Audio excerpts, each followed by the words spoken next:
Hello there, and welcome back to another episode of Black Ops Cold War Multiplayer Weapon Guide. This is Asian95. In this fourth episode, we'll be taking a look at the Stoner 63. First featured in the first Black Ops, the Stoner 63 once again returns in Cold War. A modular weapon designed by Eugene Stoner to fulfill different roles, from a carbine to a top-fit light machine gun, as seen in game. The Stoner deals moderate damage in multiplayer, with 4 shots to kill to the body or 3 to the head. After 50.8 meters, you need 5 shots at maximum.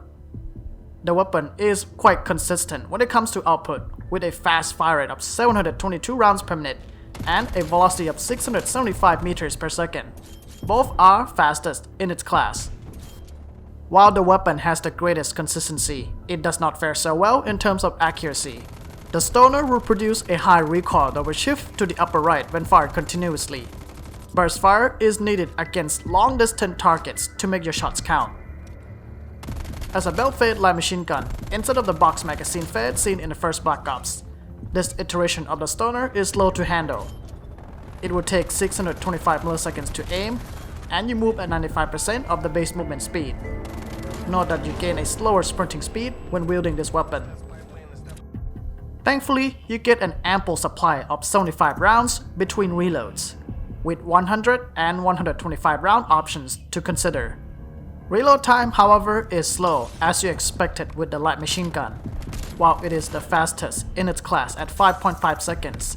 This downtime to resupply is still a lengthy procedure that should be done with care. With fast output and large magazine size, the Stoner is capable of any setup within its support role. The iron sights are small, and you will distinctively elect an optic to replace it. A reflex sight is a good all-round option that offers a clear view on target with a slight magnification and greater peripheral vision compared to the scopes. The 75 rounds you get with a Stoner can run dry quickly, and the 100 round extended ammo belt is a good investment, with only a longer reload time as a penalty. This will extend your suppressive capability. Other options are also available, but they will further penalize your handling and movement speed on a weapon that's already slow to handle and move around. The barrel selection of the Stoner is quite interesting, and depending on what you want to do with your class, any of the barrel attachment can help support it. If you are after extra points by taking down non-human targets, such as vehicles and score streaks, consider the 17.8-inch Cavalry Lancer, with an increase of 100% damage against vehicles and score streaks. If you are building for a strafing setup, choose the 16-inch SOR cut-down barrel that grants a 50% increase to the shooting move speed.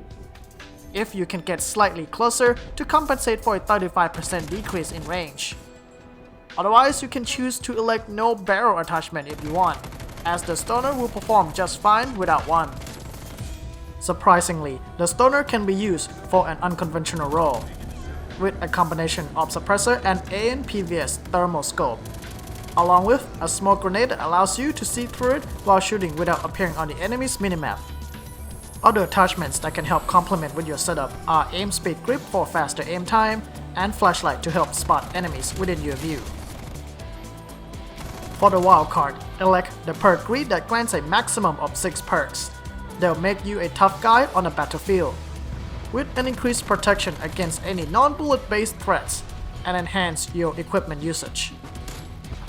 Flak Jacket and Tac Mask from the first tier will grant a near total protection against explosive and tactical grenades.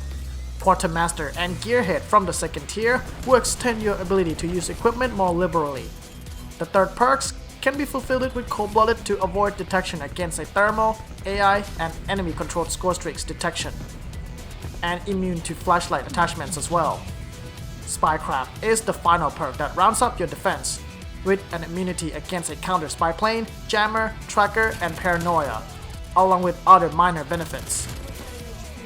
A secondary is best fitted with a launcher of your choice, with the Sigma 2 proven useful against score streaks and vehicle if you are after extra points. RPG and M79 are good against an enemy infantry. Overall, the Stoner 63 is a fast-firing light machine gun with a generous ammo supply. granting greater consistency than any other options in its class. This firepower comes at the expense of poor accuracy and slow handling that it is typical for the LMG. Nonetheless, the Stoner's versatility is unmatched and opens up different possible setups for you to approach. And that concludes the guide of the Stoner 63. For the next episode, we will be taking a look at the Pellington 703 sniper rifle. This is Asian 95, thank you for watching, and I'll see you guys next time.